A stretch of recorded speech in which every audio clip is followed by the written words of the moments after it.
மேல் மேக்கர் அப்படின்னு சொல்லக்கூடிய சோயா கிரன்ச்சஸ் வந்து சின்ன சின்னதாக இருக்கக்கூடிய பீஸ் தான் நான் எடுத்துருக்கேங்க. நல்லா தண்ணியை கொதிக்க வச்சு அதில் வந்து இதை போட்டணும். தண்ணி நுரைச்சி வந்து ஒரு நிமிஷம் இருக்கணும். அப்படியே இது அடுப்பில் இருந்ததுக்கப்புறமாக அப்புறம் தான் அடுப்பு ஆஃப் பண்ணணும்.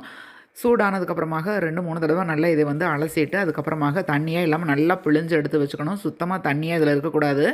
அதுக்கப்புறமாக கொஞ்சமாக கார்ன்ஃப்ளவர் மாவு, கொஞ்சம் ஒரு 2 ஸ்பூன் மைதா மாவு, உப்பு, கரம் மசாலா தூள், வரமிளகாத்தூள் எல்லாம் போட்டு நல்லா இதை வந்து கலக்கிக்குவாங்க. தண்ணியே இல்லாமல் இதை நல்லா பிழிஞ்சு எடுத்துருந்தீங்கன்னா தான் இது நம்ம எண்ணெயில் பொரிக்கிறப்ப தெரிக்காது.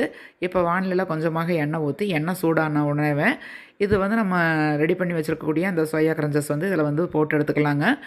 நல்லா வந்து ரெட்டிஷாக வரும். நான் வந்து இதில் ஃபுட் கலர் எல்லாம் மிக்ஸ் பண்ணவே இல்லை. ஆனால் பார்க்குறதுக்கு பாருங்கள் நல்லா கலராக இருக்குது. இது ஈவினிங் ஸ்நாக்ஸாக குழந்தைகளுக்கெல்லாம் கொடுத்திங்கன்னா ரொம்ப விரும்பி சாப்பிடுவாங்க. இதில் கொஞ்சமாக லெமன் பிழிஞ்சிட்டு பெரிய வெங்காயம் எல்லாம் வந்து கட் பண்ணி வச்சு சாப்பிட்றப்ப ரொம்ப டேஸ்ட்டாக இருக்கும். ட்ரை பண்ணி பாருங்கள்.